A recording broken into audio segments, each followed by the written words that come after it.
나는 유카와 사귀게 될 때까지 동정이었고, 유카도 내가 첫 남자였습니다. 첫 경험은 사귀기 시작해서 1개월 반 정도였죠. 서로가 처음이다 보니 쉽지 않았어요.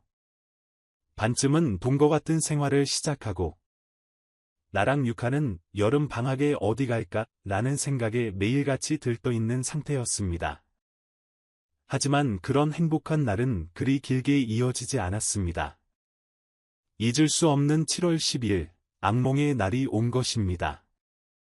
그날은 유카가 외식이 하고 싶다고 했었습니다. 너무 비싼 가게에는 못 가지만 술집과 노래방 정도는 둘이서 나눠내면 갈 수 있었죠.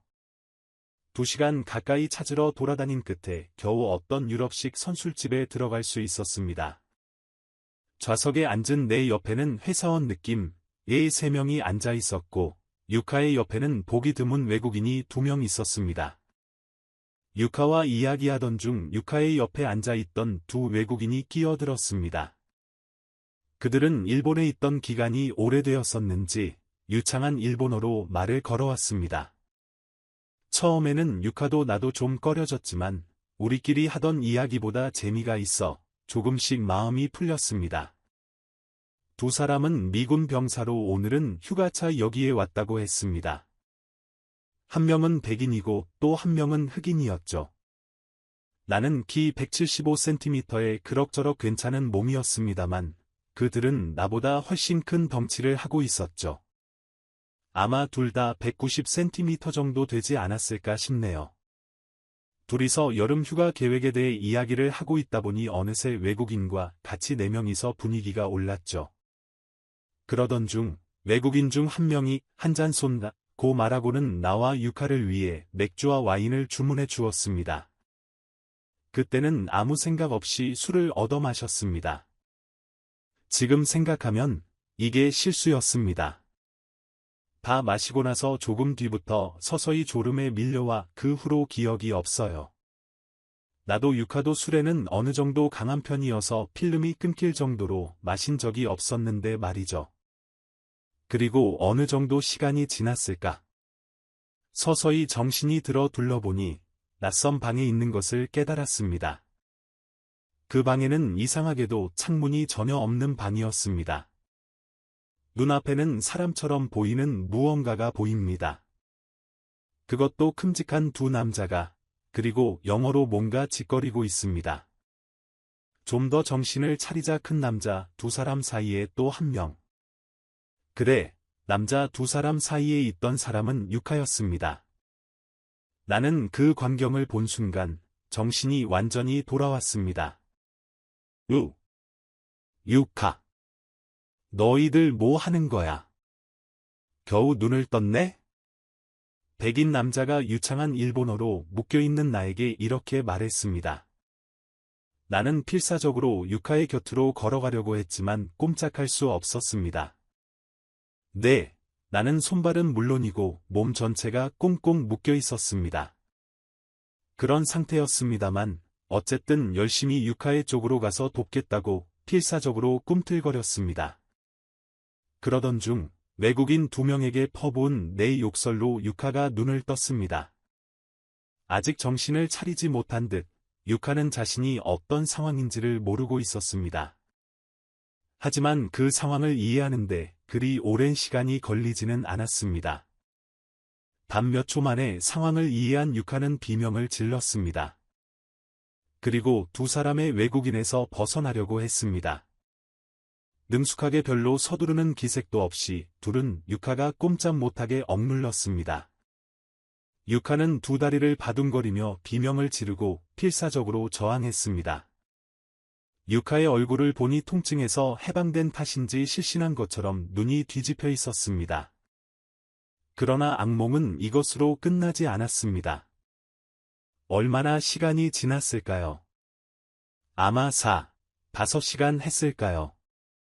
나는 이때처럼 시간을 길게 느낀 적이 없었습니다. 마치 며칠은 된 것 같은 느낌이었습니다. 그리고 손목과 몸통을 묶어둔 상태 그대로 유카와 함께 차에 태웠습니다. 얼마나 달렸을까? 어떤 산 속에 도착해서 차에서 끌어져 내렸습니다. 차가 달리는 소리가 들리는가 싶더니 내 눈가리개를 남자가 벗겨냈습니다. 눈앞에 있던 것은 흑인 남자였습니다. 그는 생큐 하며 희죽거리고는 나에게 신경도 쓰지 않고 차를 향해 천천히 걸어갔습니다. 어디에 어떻게 돌아갔는지 잘 기억하지 않습니다. 정신이 들고 나니 유카의 아파트에 있었습니다. 방에 돌아와서도 나는 거의 정신을 놓은 상태였음. 니다. 얼마나 시간이 지났는지 유카는 가위에 눌려 눈을 떴습니다. 유카를 어떤 말을 해야 할지 단어가 떠오르지 않았습니다. 그런 나를 유카가 슬픈 눈으로 쳐다보더니 으앙하고 울음을 터뜨리면서 나를 부둥켜 안았습니다.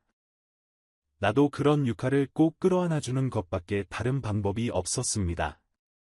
서로의 말없이 있던 시간이 얼마나 지났을까요? 솔직히 나는 어서 이 자리에서 도망치고 싶은 그런 기분이었습니다. 그리고 겨우 꺼낸 말이 오늘은 푹 쉬어. 내일 또 올 테니까. 지금 생각하면 너무 지독한 말을 한 게 아닌가, 그렇게 생각됩니다.